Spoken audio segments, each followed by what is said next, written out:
Hey y'all, it's Heather, and welcome back for another week of Now What Y'all. Okay, today we are talking about the mistake that I almost made over and over and over again. So I learned some hard lessons that have made me be very, very intentional about protecting my time and my energy. Um, and it has come from a place of like life beyond burnout, beyond exhaustion, beyond I don't give a shit, beyond everything beyond that.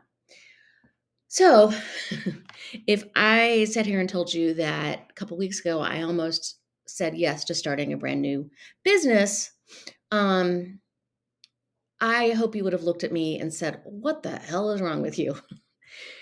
But I think from this I've really grown and I've learned something, and I wanted to kind of share that with you, because I think I was able to recognize a pattern, and stop myself from doing something that just isn't serving me right now. So go back to 2023. I was out of the day to day of RSG sales. And I was, you would think that I would be like, woohoo, freedom. But instead, I wasn't. I was filled with like this anxiety and this drivenness, that I was like, I have to do something. I have to do something. I have to do something. And so I started a podcast called Boundaries, Business, and Boobs, and convinced myself that that was going to lead to creating a mastermind and a coaching program and da da da da da. But the only thing that happened was I interviewed 52 wonderful women. I pretended to say busy, for the purpose of being busy, but did not at all do anything to launch a coaching program or a mastermind.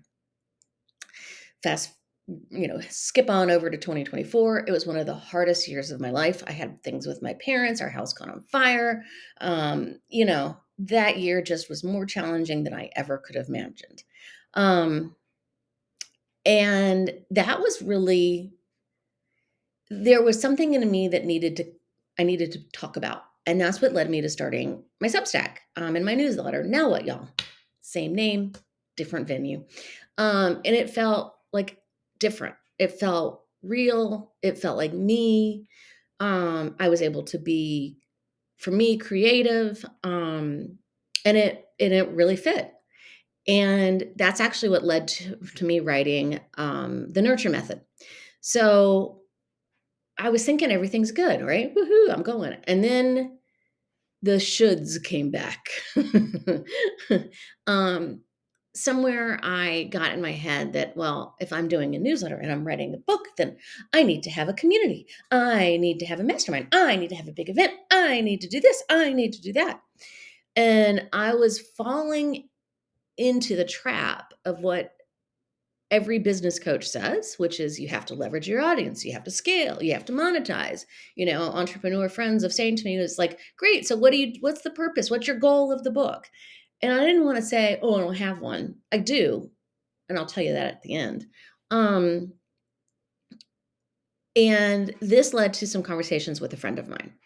Um, we had been talking about how we wish there was a mastermind for the type of entrepreneurs that we are, for women that have over seven-figure businesses, and we wished that could happen. And if you've spoken to any other real entrepreneur, what does that mean? Well, that means that long and the short of it, you're going to go around to the fact of, oh my God, we should do this. And you know, I thought, well, maybe this is something a couple years down the road. Then about 2.5, 3 weeks ago, she texts me and says, hey, can you talk on the phone? Can you talk? Can you call me? So I gave her a shout and she said, I figured it out. I know how we can do this and not have to start everything from scratch and blah, blah, blah, blah, blah, and how, the operation side of it can be set. And we talked for like an hour and a half, about it and some frameworks of how it would look and all of this. And I told her, I was like, okay, I'm excited about this, but I need to talk to Josh. That is my husband, because I want to bounce this off of him, not because I needed his permission. That's a big difference. What I realized was my gut was saying, talk to Josh. You need another opinion. You need to think about this. because normally I'm at the place in my life when they're big decisions, I don't consult my husband. I just make the decision. If it's something that's about me, yeah, I make the decision. That's just the kind of person and personality I have. But here's the catch. I didn't talk to Josh that weekend. It took me 2 weeks to say something. And it was the last day of our vacation when we went up to Bar Harbor. We're sitting at brunch. And I said, hey, I want to talk to you about something. And when I went through and explained it all to him, he looks at me and goes, oh my God, this is a great idea. You should do this. This is a great opportunity. I mean, like, just think, this is really amazing. You really need to do this. And he began to lay out this 10-point reason plan of all the reasons I should do this. And I thought, my whole body, it was like my body was revolting. And he looked at me and goes, are you okay? Are you going to throw up? And right there in the restaurant, I didn't throw up. I just burst into tears. What I realized is that my body had been telling me the right answer and what to say out loud, but my brain was afraid to say it. And I think that's huge recognition, but also I think it's huge growth. Like for me, my body was saying, hey, there's something wrong here. There's something wrong here. You probably want to, you're going to want to talk to somebody about that. You want to talk to your husband. You're going to want to bounce this off. Right. And then as I'm telling him, everything he tried to make sound more attractive of it, I was like the opposite. And, you know, I really think that finally listening to my body was a huge step that I needed to trust myself again, to come a little bit closer to the ease and the grace of which that I would like to live. And realizing and stopping old patterns before they happen again. And I realized with great clarity what I want from this podcast, from my newsletter, and from my book. I just want to create a community that's aged out of hustle culture. That's hard to say. Hustle culture. I want ease, I want sustainability, and I want meaning. And, I don't need to build a huge mastermind and have a $10 million business to have those things. I can create this in my own way, in my own patient way. So what I'm actually working for and towards is finishing the book. It's almost done.